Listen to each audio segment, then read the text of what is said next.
예수님께서 약 2000여 년 전에 유대 땅 해골이라는 곳에서 십자가에 못 박혀 죽으셨는데, 교회가 이 날을 기억해서 고난주일로 지키는 것은 하나님의 백성들인 성도들을 구원하시기 위해서 예수님께서 십자가에 못 박혀 고난받고 죽으셨기 때문에 그렇습니다. 예수님께서 못 박이신 장소가 해골이라고 했는데, 해골이라고 하는 것은 그곳에서 많은 사형집행이 이루어졌고, 그 시체들을 그 유족들이 가지고 가지 못하도록 만들어서 거기에 시체가 많이 쌓였기 때문에, 그래서 해골이라는 말이 있고, 또 한 가지는 지형적으로 사람의 해골처럼 생겼기 때문에 그곳이 사형을 집행하는 그곳이 꼭 사람의 해골처럼 생겨서 그렇기 때문에 해골이라고 했다, 이렇게 말합니다. 이상한 것은 해골이라는 곳에서 지금 예수님께서는 따르던 제자들과 함께 십자가에 못 박히신 것이 아니고, 강도질과 살인을 한 2명의 아주 못돼 먹은 행악자들과 함께 못 박이신 일이 아주 이상하다는 말입니다.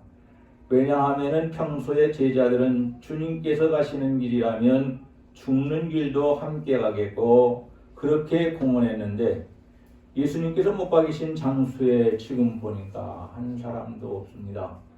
그런데 요한복음을 기록한 사도 요한이 그 뒤에 이 요한은 안 도망가고 있었다는 것을 기록한 내용을 보게 되면 요한 한 사람만 있었구나, 사도들 중에서.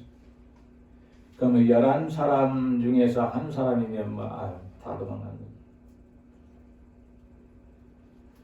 오늘 고난주일로 지키면서 예수께서 당하신 십자가의 고통이 얼마나 고통스러운가, 또 한 가지는 예수님께서는 십자가의 고난을 왜 당하셨는가, 그리고 마지막 3번째로는 십자가의 은혜로 구원받은 성도는 어떻게 살아야 할 것인가에 대한 말씀을 나누므로, 이 시간에 큰 은혜를 하나님께서 주셔서 우리가 감당할 수 없을 만큼 부어주시는 하나님의 큰 은혜를 받을 수 있기를 주님의 이름으로 간절히 축원합니다.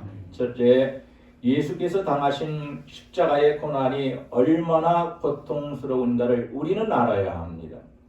왜 우리가 알아야 되느냐? 그 일로 인해서 우리가 구원받고 지옥에 가지 않고 천국에 가고 영생을 누리고 부활에 참여하고 하나님께 영광 돌리는 사람이 되고 하나님의 자녀가 되었기 때문에 그렇습니다.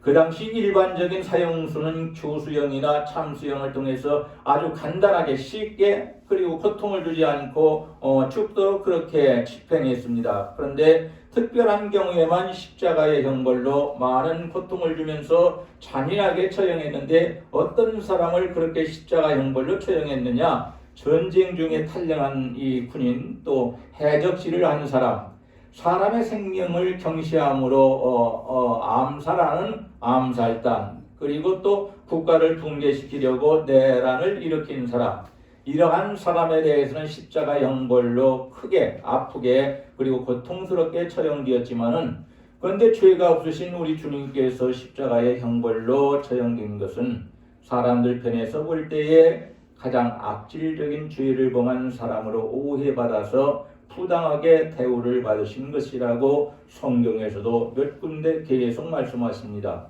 십자가 형벌로 처형하는 방법을 보면 여러분, 우리는 그런 장소에 들어가기가 참 힘들어집니다. 왜냐하면은 한 가지는 먼저 옷을 벗긴 후에 사형을 집행하는 로마 군인들이 가죽 채찍으로 인정사정 없이만 등이니 궁둥이니 다리니 막 어디를 다쳐버렸냐. 그런데 그 가죽 채찍이 그냥 가죽 채찍이 아니고 끝에 나비나 쇠붙이를 달아가지고 사람을 때리기 때문에 한 번 감겨서 찰 때마다 살점이 뚝뚝 떨어졌어. 피바다가 되어버렸습니다. 그 자리가. 이런 정도가 되니까 이 일을 당하는 사람은 매맞다가 기절을 하는 경우가 많이 있었다는 말입니다. 왜 우리 주님이 이런 수치를 받은 것인가? 우리의 죄 때문이라고 이사야서 53장 5절에서는 말합니다. 우리를 죄에서 구원시키려고 그런 것이라고 말씀하십니다. 이렇게 하여야 우리를 구원시키기 때문에 이 자리에 나와 있는 우리 모두는 이것을 평생 동안 잊지 말고 기억해서 살 수 있기를 바랍니다. 두 번째로 이렇게 때린 후에 기운이 회복하게 되면은 온몸이 그냥 피투성이로 된 채 닦지를 못합니다. 누가 유족이 와서 닦을 수도 없습니다. 자신이 매달려 죽어야 되는 무거운 십자가를 짊어지고 이 해골이라는 그런 가고 싶지 않은 처형 장소까지 십자가를 짊어지고 가게 됩니다. 우리 주님은 밥도 못 잡수고 밤을 새우면서 고문을 당하시고 얼마나 많이 맞으셨는지 그 십자가를 짊어지고 처형 장소까지 가지 못하고 넘어지기 때문에 14번인가를 넘어졌답니다. 여러분. 거기에 가면 그걸 다 해놨답니다. 저는 뭘 아시? 우리 주님께서 넘어지니까 구레네 지역에서 이 섬 지역에서 유월절을 지키러 온 유대인 한 사람이 시몬이었는데 이 시몬이라는 사람을 강제로 들어가서 예수님께서 넘어지신 십자가를 다시 짊어지고 예수님 대신에 처형 장소까지 걸어가게 했다. 그렇게 말합니다. 그런데 그때 당시에는 이 사람은 재수가 없고 아주 참 기분 나쁘다고 사람들이 그렇게 말하고 주고받았을 것이지만 훗날 성경을 보니까 이 가족이 다 구원받았습니다.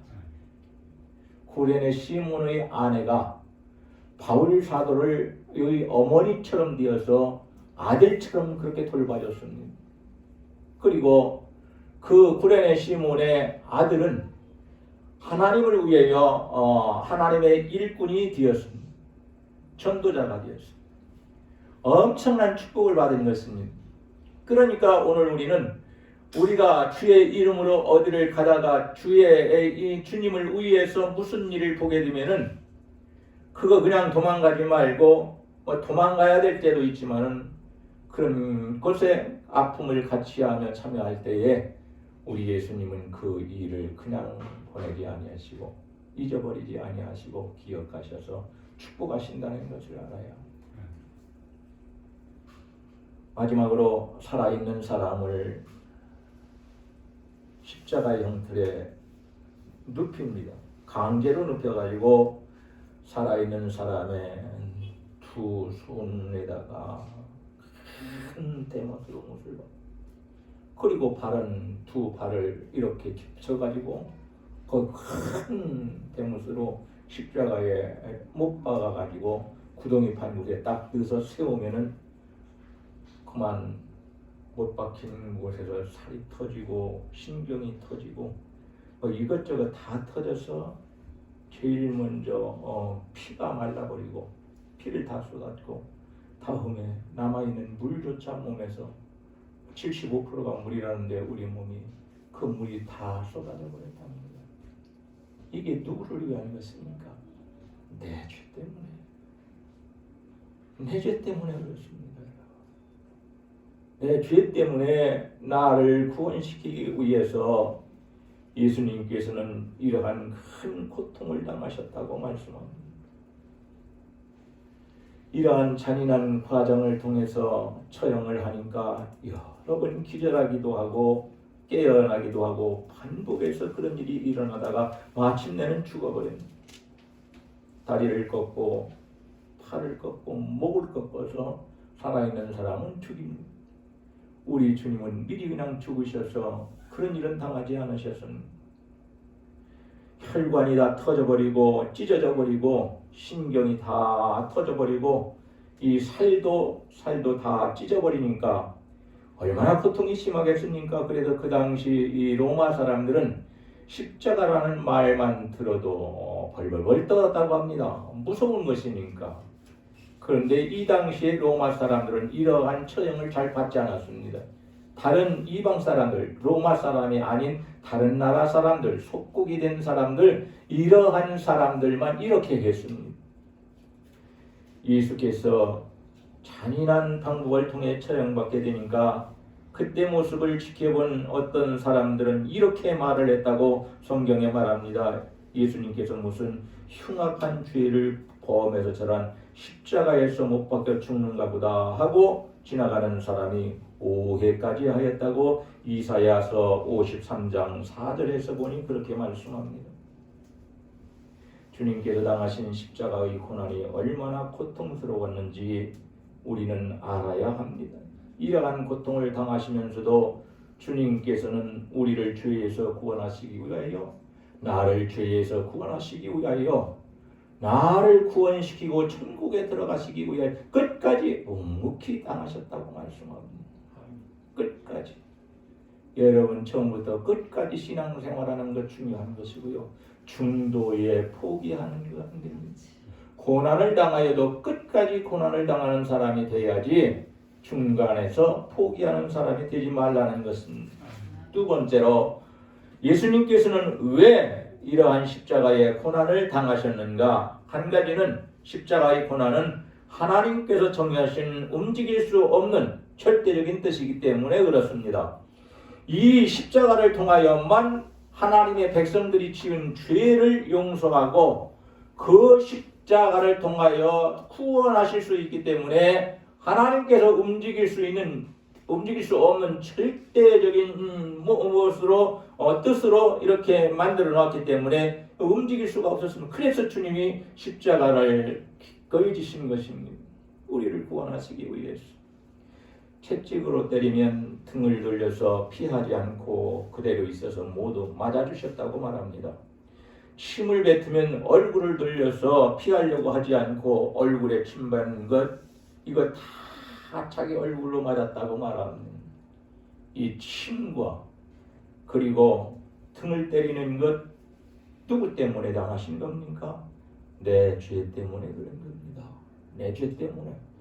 다른 사람들의 죄도 되지만 내 죄 때문에 그렇습니다. 오늘도 내 죄를 용서하시기 위해서 예수님께서 이렇게 하시고 이렇게 하신 예수님을 믿고 회개하면 우리의 죄가 용서받는다는 사실을 알아야 합니다. 네. 두 번째로 십자가의 죽으심만이 우리의 죄를 용서하시고 구원하실 수 있는 길이었기 때문에 그렇습니다. 세상에 태어난 사람들 중에서 죄를 짓지 않은 사람은 한 사람도 없습니다. 로마서 3장에서 말씀합니다. 죄 지은 사람이 죽으면 끝나는 것이 아니고 죽으면 반드시 하나님 앞에 가서 심판을 받게 됩니다. 이것이 히브리서 9장 27절에서 하시는 말씀입니다. 많은 사람들이 에이 죽으면 끝이지? 교회 열심히 나오는 사람들도 에이 죽으면 끝이지? 장로님마저도 아이고 죽어봐야 알지 어떻게 합니까? 천국 가는 거예요. 내가 들었으니까 어려운 일 당하니까 사람이 말하는 것도 이상하게 돼버리고 생각도 이상하게 돼버리는 거예요. 여러분 죽어봐야 아는 것이 아니라 하나님의 말씀을 보면 알 수 있는 것입니다. 하나님께서 오늘 우리에게 이것을 알라고 성경을 통하여 정 목사에게 입을 열어서 나팔로 삼으시고 우리 하나님께서 이 말씀을 해석하도록 만들어 놓는 겁니다. 아멘.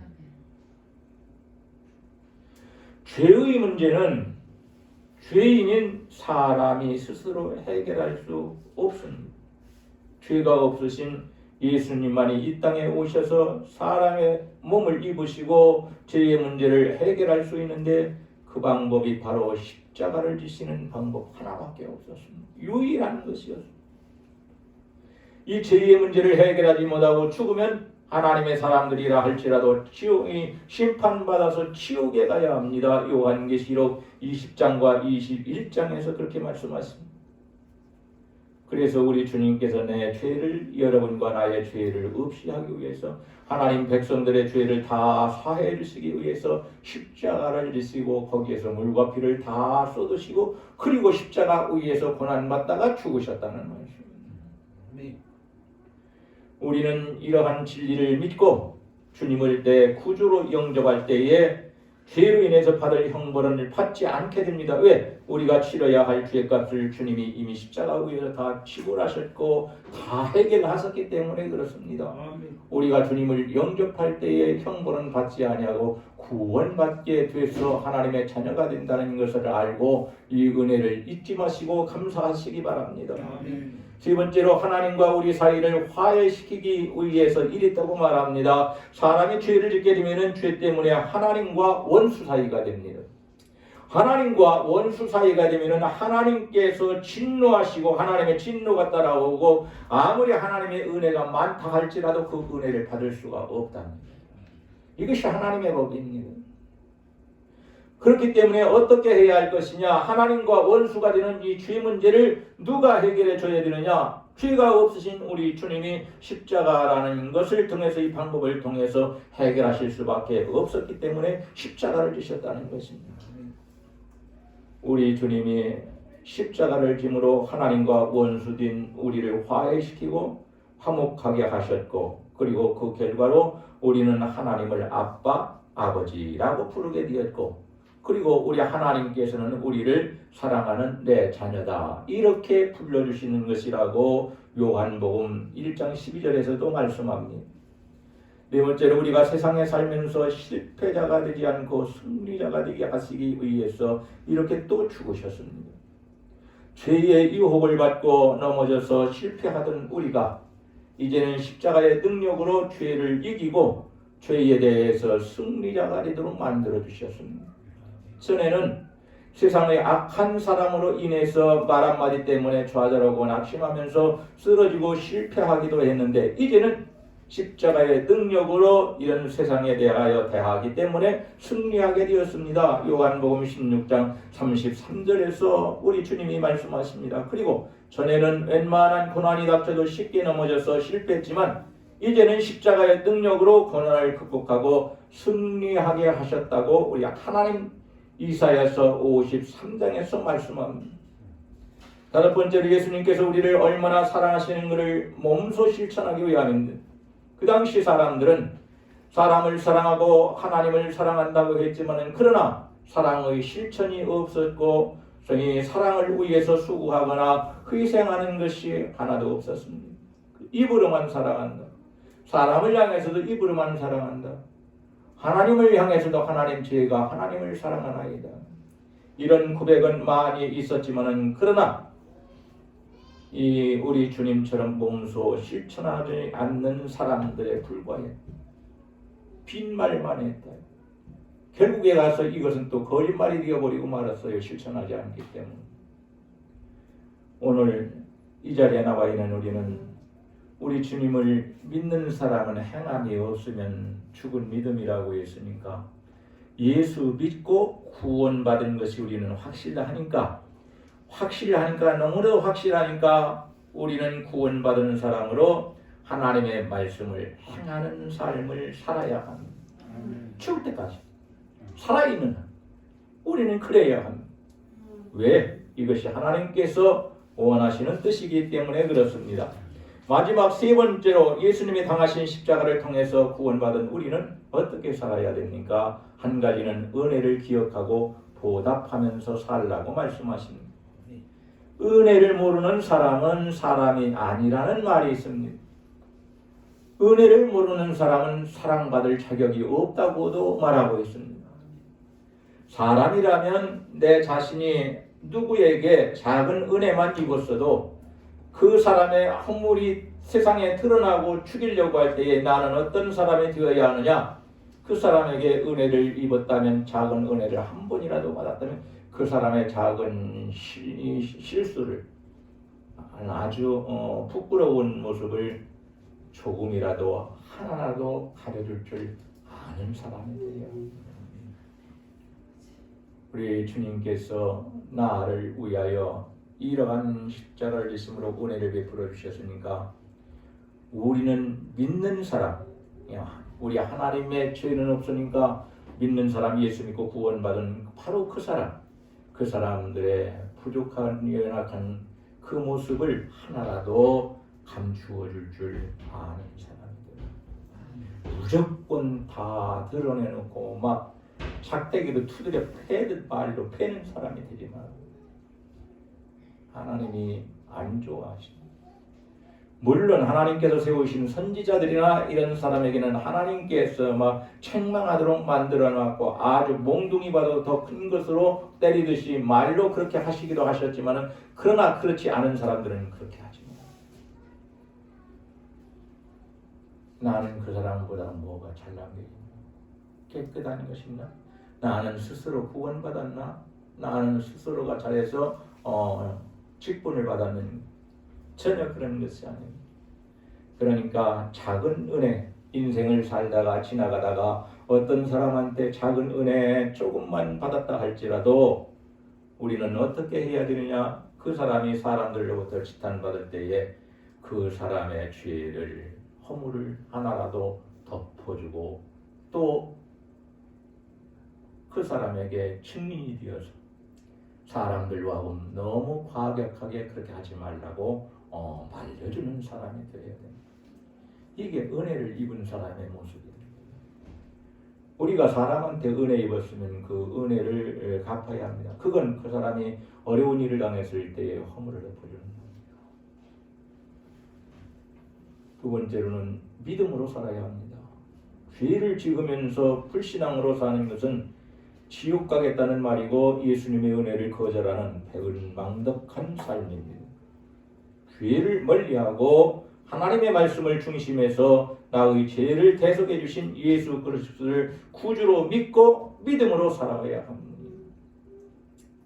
세 번째로 주님께서 피로 세우신 교회의 고난에 참여해야 합니다. 교회는 주님의 피로 말미암아 세웠다고 사도행전 20장에서 말씀합니다. 예수께서 십자가 고난을 통해서 하나님의 뜻을 이루게 하셨습니다. 그러므로 교회의 고난을 피하지 말고 고난을 함께 짊어질 수 있는 사람이 되어야 합니다.